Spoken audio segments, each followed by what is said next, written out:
Hello everyone. Today is June 25th, Saturday, a beautiful day here in Phillips.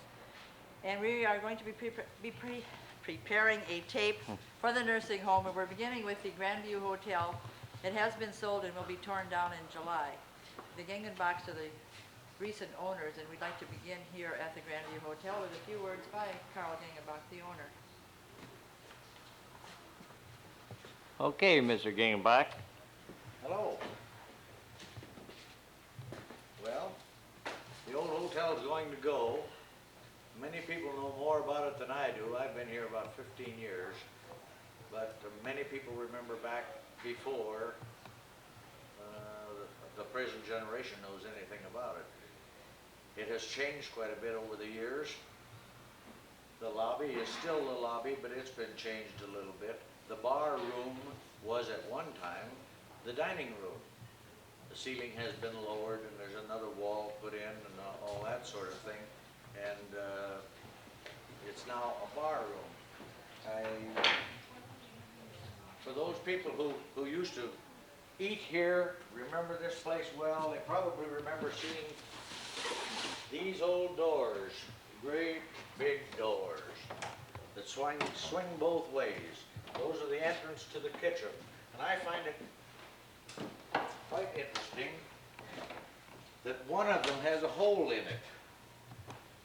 And we can only assume that that hole was put there so that the waitresses could see each other coming from the opposite direction. That might be true, huh? That's very true. And on this particular door, and it looks like this was the door for out into the kitchen, the wood is worn away where the girls with a handful of dishes would kick the door open to go through, and it's worn clear down. Huh. Yeah, we can see that. She worn Yeah, oh yeah, it really got a gouge in her. It's really got a gouge. But the old doors have stood up well. It has huge hinges on it.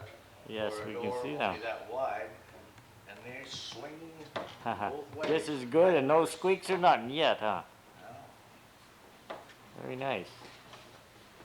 But when they brought the bar up here, I guess they wanted to get away from the basement. Originally, the bar was in the basement here, but they had water problems. I think when the creek rose, it kind of flowed through at their feet level, and they didn't have a storm sewer in this town.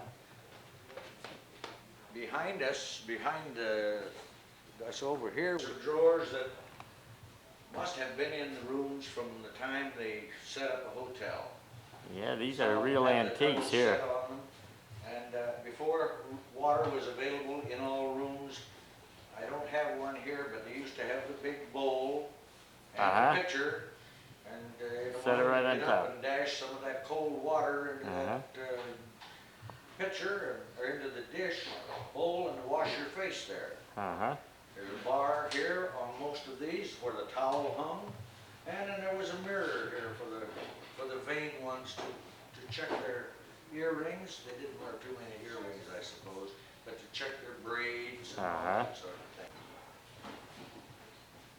I use my pointer as if I were an instructor, but yes, these old towel the bars, route. and some of them are missing. And I suppose they either got cracked or that somebody got a little bit too rough with their towel.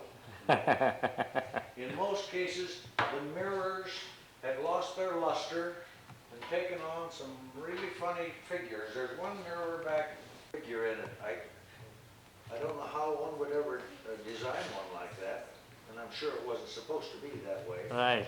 But that's what it has done.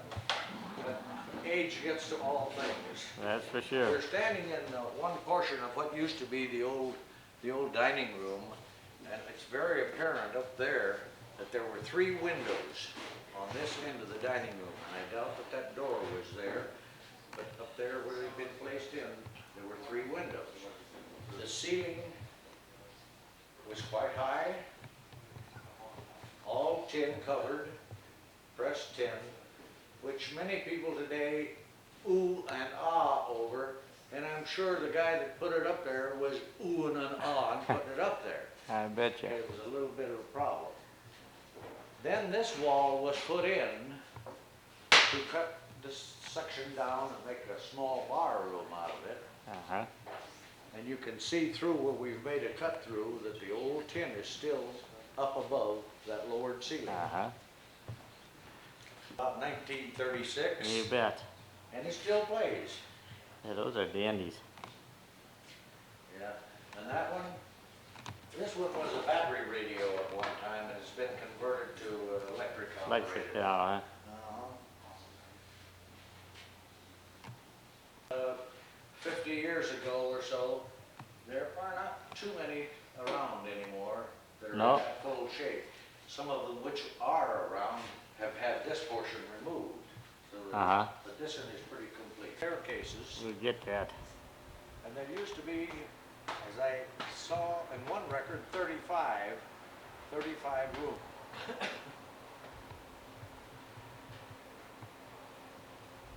Flight of stairs, and that floor is almost a carbon copy of this one. Uh-huh.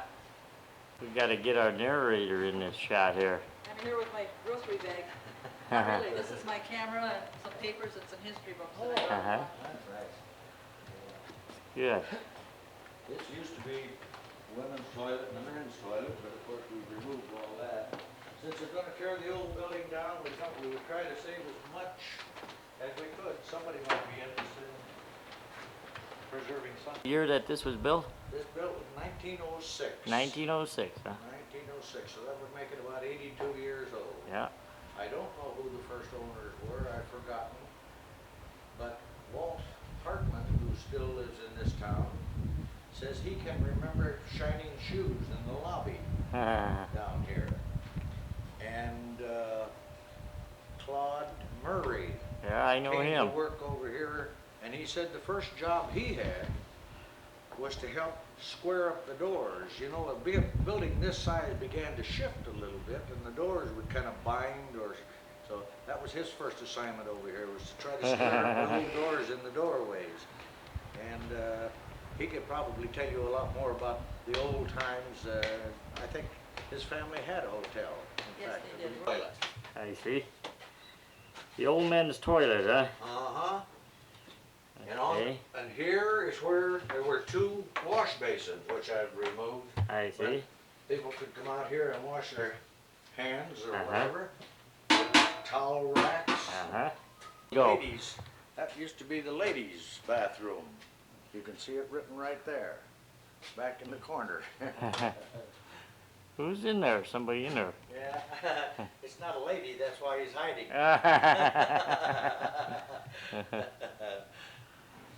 Okay, you can keep talking if you wish. Okay, and then along here is where the bar originally was. The bar used to be here, around Uh-huh. here. And back in there, you'll see some old beer kegs yet. I don't know if I can get you any more light on for that. Just a second. There might be a bulb hanging here. If I can find it. I stole my light bulb. This bulb snatcher been here. Anyway, there are a couple of old kegs left over from way back. Oh yeah, we got those. Okay, very good. This then was where they had lights. Up here is where a light was mounted. And another one here and another one up here, you can see. Uh-huh.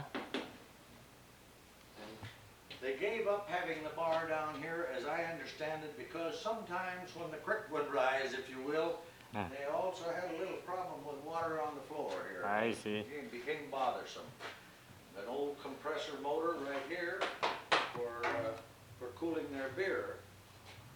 After they moved it from here, they went directly above this room and ran their thing over here. All right, hold on a second. Don't say. The All right. rathskeller, so to speak. Uh-huh. And the stairway up along there. And we have here signs from the 1948 to 1949 Tavern League of Wisconsin. Oh yeah. And it said the state law forbids any person under the age of 21 years to enter this tavern. Uh-huh. On the outside of the window, so that they could see it when they came down, is the repeat of that. Repeat on the outside. Uh-huh. Very good. This is the old boiler that kept this whole building warm. And you can see up here a great big pipe.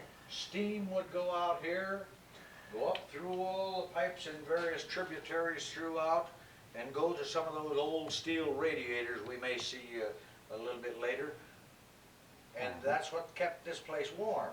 That steam would turn to water after it cooled off in the radiators and flow back down to a sump outside the furnace room here, and the water would be pumped right back into the boiler to be reheated. At one time, I'm sure, and I wasn't here, but at one time I'm sure they heated with wood. Today, this place would be heated with stoker coal. And here is the hopper into which we put the coal. All right, hold on a minute. It has a shaft with a screw in it, which drags that coal right into the firebox up there. Alongside it is another conduit, I guess you'd say, which takes blown air, driven air. A motor down here has two ends on it, and one of them turns the auger, the other turns this fan, and that's what makes the coal burn. Let's try it. And that's the old coal room. Old coal room, huh? Yeah, there were two chutes down on the sides there through which the bin was filled, and you could only fill a little bit on gravity feed. The rest of it was manual Shoveled labor in, with a yeah, shovel. right. Manual labor, right. I don't know when they replaced that, but they would have to drag all those sheets and pillowcases and all that stuff out here, hang them out here, and spin them around. And the back shed is where the maids lived.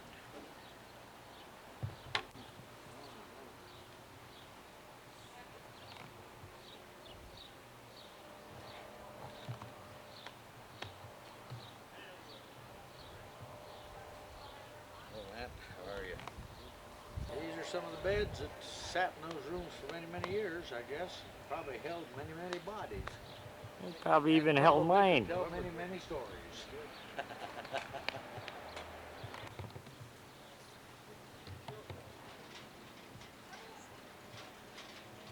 The old folks at the nursing home will get a kick out of this tape I'm because sure they will. they'll have a lot of memories That there. old Grandview sign used to hang around the front back before the storm. Uh-huh.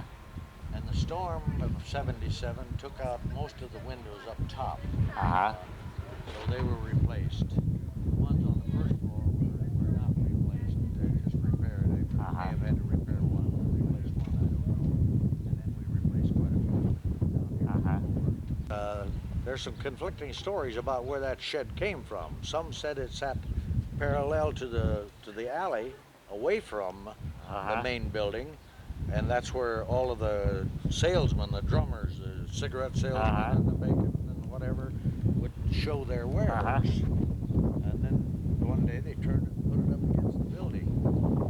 Now it could be that was a barn at one time too, because it shows some evidence of that. However, there is now in there a bathroom and a bedroom, and there was a chimney there before storm of '77, so there was a living room in it, and I'm told that's where the maids, the ladies who worked here and cooked here and so on and so forth, slept. That way they didn't use up expensive hotel rooms either. Right, right. And they were available right away to answer the call. Former mayor of Phillips, and he can tell you something about the bar and a few things about the history of this place.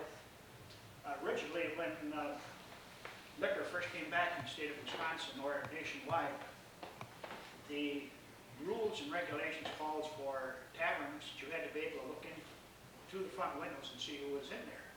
However, the city of Phillips had a special ordinance allowing the Grandview Hotel to have their bar in the basement. And it was the only one in town that was in the basement. In the spring of the year, water would get to be ankle deep to almost knee deep down there because one corner of the building is on the site of the old creek that used to run down into Lake Duroy. But there's many old stories about the Grandview Hotel during the time when the criminal element was involved in Lake Bohemia and some of the other places. Some of the people used to stop here on their way, and our local law enforcement people would come in and notify them that maybe they'd had enough sleep, they should continue on their trip. But a lot of the local history is tied up in the Grandview Hotel. That's very good. Thanks very much. We're now looking at the front side of the Grandview Hotel here on Lake Avenue in Phillips. As you notice, some of the windows have already been removed because of the sale that's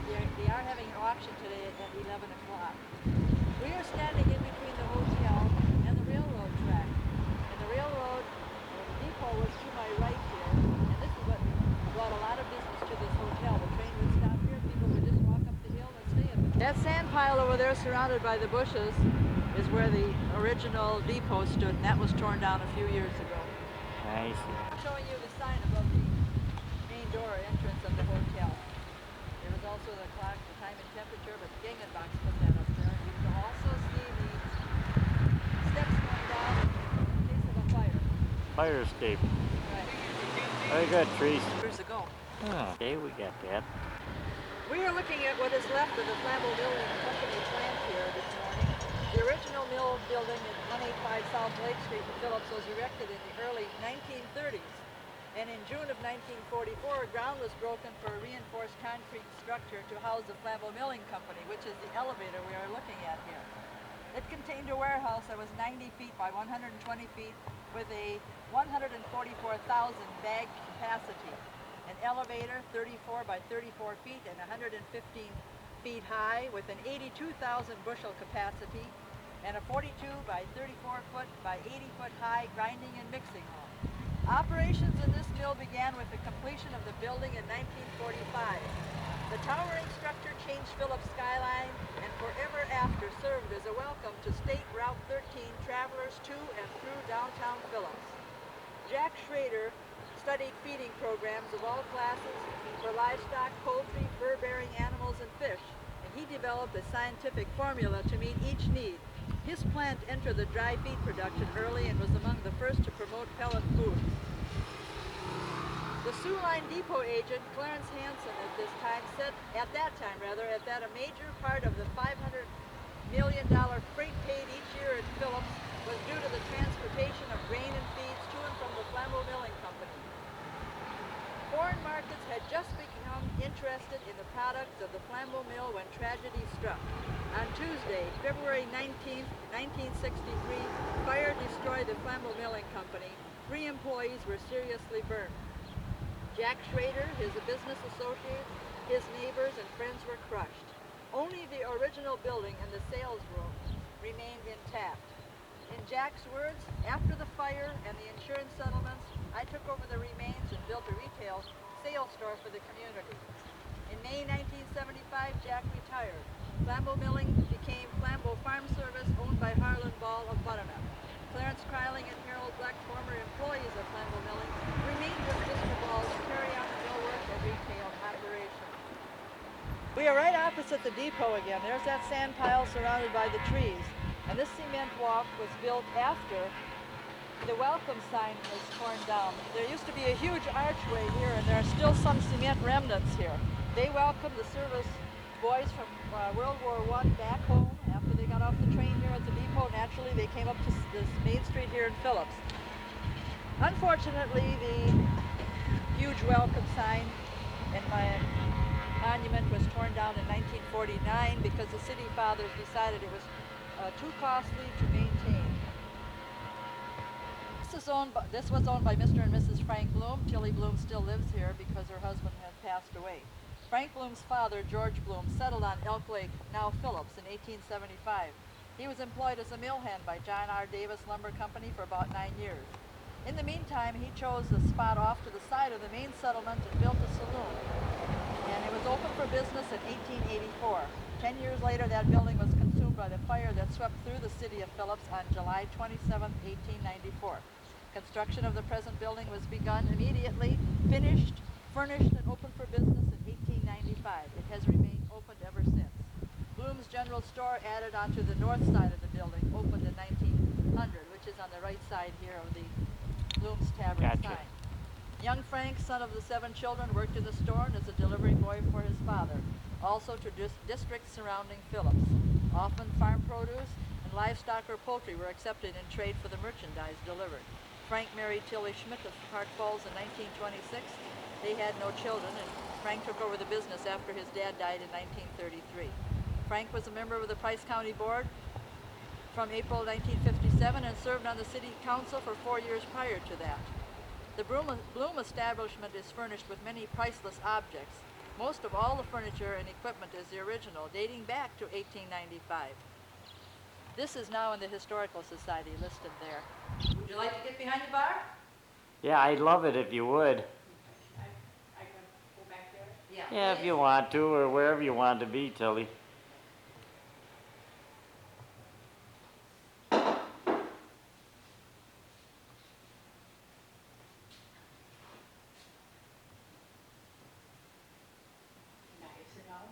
Anything you want to do, you're on video camera here now. See, Treese, we did get a shot of her. You said we couldn't do this. There's a hanging kerosene lamp with crystal prisms hanging from the edge of its painted glass shade, and that takes one back to yesteryear also. Okay, we got that, Treese. There's That's a a large good- frame lithograph of the Pabst Brewery in Milwaukee, right behind you, Walter. All right, hold on, me A talk. large frame lithograph of the Pabst Brewery in Milwaukee hangs on the south wall of the bar room. Yes. Beauty. Tilly, can you tell us how old the jukebox is here? We're born in 36. 1936. 1936 jukebox. Is huh? it still working? Still in working order here in 1988. Put a nickel in it. The Rockola.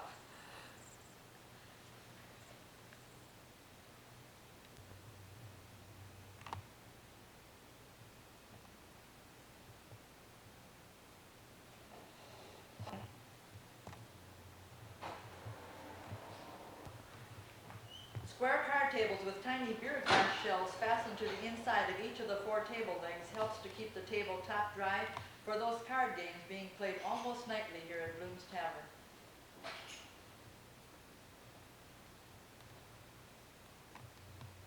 Yeah, that's pretty neat.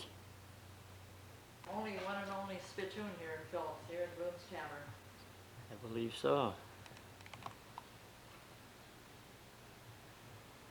That's right. Do you have anything else to tell us? No, You enjoy working here each day. Never any problems with rowdy people? what do you mean now? Nobody ever starts an argument here or anything, do they? No, Just a nice place to come in and relax. Very nice.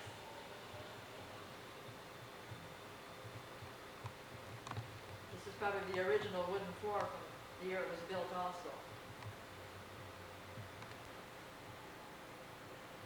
Tape up and Behind the bar there is a sign that says the National Register of Historical Places.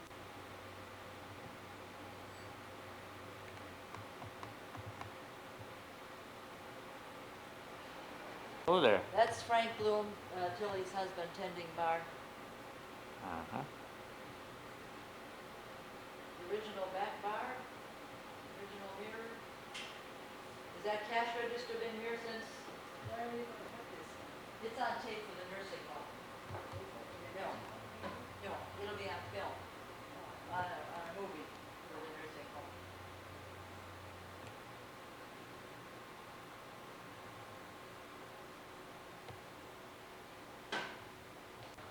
See, the doorways are built a little differently, especially on the store building on the right.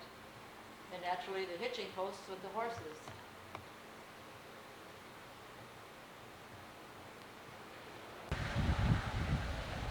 We are here at the Wisconsin Concrete Park, built by Fred Smith, who used to live at this home here on the left and had the Rock Garden Bar south of the home. Okay, we'll get the house here. We got the house trees. And the Rock Garden Bar shows. And then the too. bar is over there. We got that. Besides farming here, he tended bar and I built see. this park as his hobby. Mhm. Mr. Smith's final job was this 8-horse beer wagon and team. Unschooled, he created work that was uniquely his own. He once told an interviewer, "You have to be almost gifted to do what I've done." He created more than 200 of a size that has stunned many visitors here at this park. When Fred Smith died in 1976 at the age of 90, he left a legacy to the world on his farm here in Price County at the south edge of Phillips.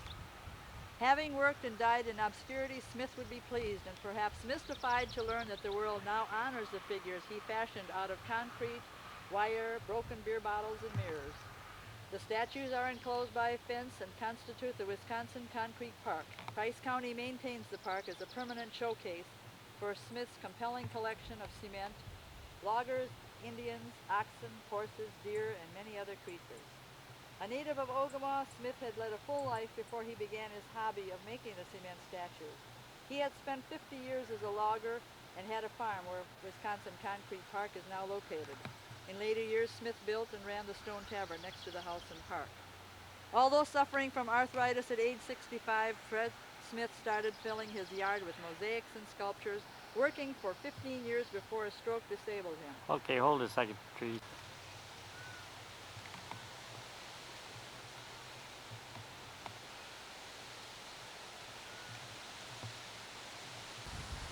Okay. Fred Smith built this Indian statue, and he claimed she was on the Mississippi River and toured with Lewis and Clark out west. This is the raising of the flag on Iwo Jima. This statue did stand on the other side, south of the Rock Garden Tavern, and in 1977 it was moved over here. Smith's collection is believed to be the largest site of concrete folk art in the world. It has been filmed by Japanese and German television crews and publicized in many national publications. Restoration was taken on by Ruth Kohler. She got the Kohler Foundation of Kohler, Wisconsin, to purchase the property and collection from Smith's estate. Kohler was able to interest the Wisconsin Arts Board in the project and received an endowment from the National Endowment for the Arts to hire 2 artists to restore the works. The artist had almost completed the work when a July 4th, 1977 storm changed and damaged 70% of the figures. The Kohler Foundation turned the site over to Price County in September 1978. Many Price County organizations have contributed to the park's restoration. The fascinating aspect of the Smiths' work is that they achieve an authentic power that keeps them separate from mere curiosities. The restoration after 1977 was done by Sharon Quasar, who also made one of the hangings that's hanging in the State Bank of Phillips. The sleeve from a jacket. That must be to wipe off the moisture on the